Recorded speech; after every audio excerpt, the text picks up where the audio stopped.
Hello बच्चों, आज जिज्ञासा का क्लास है। और बच्चों, आप जानते हैं कि जिज्ञासा की क्लास में मैं आपको कोई ऐसे तथ्य के बारे में उस तथ्यों के बारे में बताती हूँ जिसके बारे में आपको अच्छे से जानने की इच्छा होती है अंदर से, कि उसके बारे में आपको पूरी जानकारी कोई दे।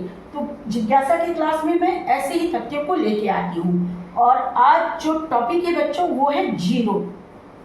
ये जीरो कितना महत्वपूर्ण है और ये जीरो का आविष्कार किसने किया, किस तरीके से हम जीरो को अपनी पढ़ाई में यूज़ करते हैं, तो इन सब के बारे में आज के क्लास में मैं आपको बहुत अच्छे से आज की वीडियो में समझाने जा रही हूँ।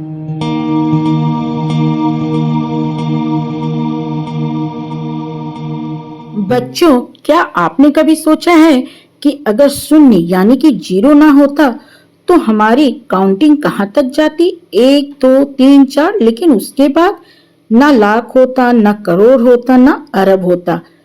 जी हाँ बच्चों, शून्य देखने में भले ही नथिंग है, लेकिन असल में यह मैथमेटिक्स का सबसे बड़ा पावरफुल नंबर है। बच्चों, आप ये जरूर सोचते होंगे कि शून्य की यानी कि जीरो की खोज किसने की?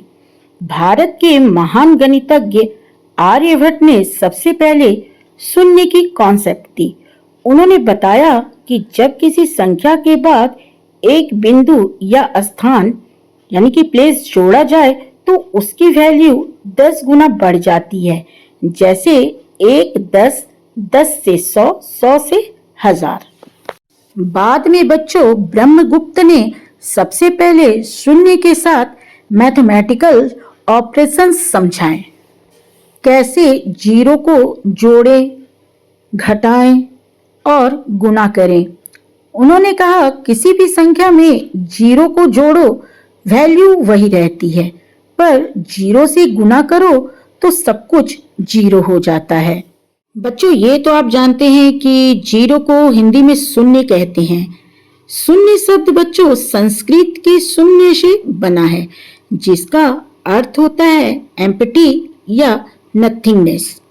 यह शब्द अरबी में सिफ्र बना, फिर लैटिन में जेफिरम और अंत में अंग्रेजी में जीरो कहलाया। यानी जीरो सिर्फ भारत की खोज नहीं, बल्कि भारत की गिफ्ट टू द वर्ल्ड है। बच्चों, किसी भी बड़ी संख्या यानी कि लार्ज नंबर की ताकत उसके शून्यों में होती है। एक तो बस एक है, लेकिन उसके पीछे जितने जीरो जोड़ो उतनी उसकी वैल्यू बढ़ती जाती है। 10, 100, 1000, 10,000, लाख, 10 लाख और आगे तक। जीरो ने काउंटिंग को फाइनाइट से इनफाइनाइट बना दिया। यह दिखाता है कि nothing can also become everything, अगर सही जगह पर हो तो। बच्चों, विज्ञान और तकनीक में भी शून्य का यानी कि जीरो का बड़ा महत्व है। आज की पूरी डिजिटल दुनिया है, चाहे कंप्यूटर, मोबाइल, एआई या इंटरनेट, सब जीरो और 1 पर काम करते हैं। इसे कहते हैं बच्चों binary code system.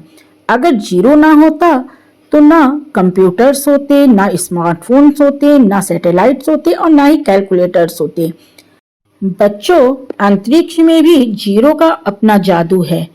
Zero gravity यानी कि शून्य गुरुत्वाकर्षण, वेटलेसनेस की स्थिति, जहां एस्ट्रोनॉट्स भी हवा में तैरते हैं। बच्चों, जीरो ना धनात्मक है ना ऋणात्मक है, यानी कि ना तो ये पॉजिटिव है और ना ही निगेटिव है। किसी भी संख्या को जीरो से गुना करें, मल्टीप्लाई करें, तो रिजल्ट हमेशा जीरो होता है। लेकिन किसी संख्या को जीरो से डिवाइड नहीं किया जा सकता है, क्योंकि यह अनडिफाइंड होता है। और सबसे दिलचस्प बात तो यह है बच्चों कि रोमन न्यूमेरिकल्स में जीरो का कोई सिंबल ही नहीं था।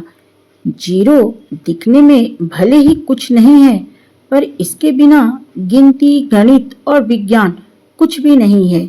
बच्चों, जीरो हमें सिखाता है कि भले ही हम एम्प्टी दिखें, लेकिन सही प्लेस पर हों तो हमारी कीमत अनगिनत हो सकती है। और सबसे ज्यादा गर्व करने वाली बात तो ये है बच्चों कि इस शून्य यानी कि जीरो की खोज हमारे प्राचीन भारत में हुई है। तो बच्चों, आज जिज्ञासा की क्लास में आपने जीरो के बारे में जो पढ़ाई की, जो समझा तथ्यों को, उसे आप याद रखिएगा। और आज का क्लास यानी कि जिज्ञासा का क्लास में यहीं पे समाप्त करती हूँ। नेक्स्ट क्लास में मैं फिर मिलूंगी किसी नए टॉपिक के साथ। तब तक के लिए बाय बाय बच्चों।